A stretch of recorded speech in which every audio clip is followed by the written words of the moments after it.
പ്രിയമുള്ളവരെ, നമ്മളെല്ലാവരും വിഷുക്കണി എന്ന് പറയുന്ന പരിപാടിയുടെ ഒരുക്കത്തിലാണുള്ളത്. നമ്മുടെ ബഹുമാനപ്പെട്ട MP ഡോക്ടർ ശിവദാസൻ നേതൃത്വത്തിൽ കണ്ണൂരിനകത്ത് ആരംഭിച്ചിട്ടുള്ള people's mission for social development എന്ന സംവിധാനത്തിൻ്റെ ഭാഗമായി ജില്ലയിലെമ്പാടും എല്ലാ ഗ്രാമങ്ങൾക്കകത്തും ഓരോ വാർഡിനകത്തും ലൈബ്രറി എന്ന ലക്ഷ്യത്തിലേക്ക് നമ്മുടെ ജില്ല കടക്കുകയാണ്. അതിൻ്റെ ഭാഗമായിട്ട് ഓണസമയത്ത് ആ ഘട്ടത്തിൽ പൂർത്തീകരിച്ച പഞ്ചായത്തുകൾക്കകത്ത് അതിൻ്റെ പ്രഖ്യാപനം നടന്നു കഴിഞ്ഞിട്ടുണ്ട്. ഈ വിഷുക്കാലത്ത് 20ഓളം പഞ്ചായത്തുകൾക്കകത്ത് പൂർണ്ണമായിട്ടും എല്ലാ വാർഡിലും ലൈബ്രറി പൂർത്തീകരിച്ചുകൊണ്ട് അതിൻ്റെ പ്രഖ്യാപനം നടന്നുകൊണ്ടിരിക്കുകയാണ്. അതിൻ്റെ ജില്ലാതല ഉദ്ഘാടനം കൂടാളി ഗ്രാമപഞ്ചായത്തിൻ്റെ ലൈബ്രറി പ്രഖ്യാപനത്തിൻ്റെ ഭാഗമായി വിഷുക്കണി എന്ന പേരിൽ ഈ കൂടാളി ഹൈസ്കൂൾ ഗ്രൗണ്ടിനകത്ത് ഇവിടെ നടക്കുകയാണ്. അതിൻ്റെ ഒരുക്കത്തിലാണ് നമ്മൾ ഇവിടുത്തെ സംഘാടകരെല്ലാം ഉള്ളത്.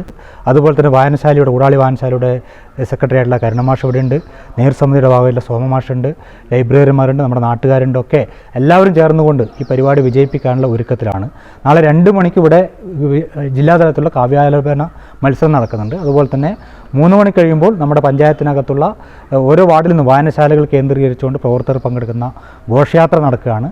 4 മണിയോടുകൂടി നമ്മുടെ പ്രധാനപ്പെട്ട അതിഥികൾ ബഹുമാനപ്പെട്ട MP കനിമൊഴി ഉൾപ്പെടെ, നമ്മുടെ ബഹുമാനപ്പെട്ട MLA മുൻ ആരോഗ്യമന്ത്രിയുള്ള ശൈലജ ടീച്ചർ ഉൾപ്പെടെ, ശിവദാസൻ MP ഉൾപ്പെടെയുള്ള പ്രമുഖരായിട്ടുള്ള ആളുകൾ ഈ പരിപാടിക്കകത്ത് പങ്കെടുക്കുന്നു. നമ്മുടെ പഞ്ചായത്തിനകത്ത് ഏറ്റവും വലിയ ഒരു പരിപാടിയായിട്ട് തന്നെ മാറാൻ വേണ്ടി പോകുന്ന, കൂടാളിയിലെ ഒരു ചരിത്ര സംഭവമായിട്ട് മാറാൻ വേണ്ടി പോകുന്ന ഒരു പരിപാടിയാണ് ഇവിടെ നടക്കാൻ വേണ്ടി പോകുന്നത്. ആ ഉദ്ഘാടനത്തിന് ശേഷം കേരളത്തിൽ അറിയപ്പെടുന്ന ഗായകൻ അലോഷിയുടെ ഒരു ഗാനമേള കൂടി, ഒരു പാട്ട് കൂടി ഇതിൻ്റെ ഭാഗമായിട്ട് ഇവിടെ സംഘടിപ്പിച്ചിട്ടുള്ളത്. തീർച്ചയായിട്ടും വലിയൊരു ജനപങ്കാളിത്തമുള്ള ഒരു പരിപാടിയായിട്ട്, ചരിത്രമായിട്ട് മാറുന്നൊരു പരിപാടി കൂടാളിക്കകത്ത് ഉണ്ടാവുമെന്നാണ് ഞങ്ങളെല്ലാം പ്രതീക്ഷിക്കുന്നത്.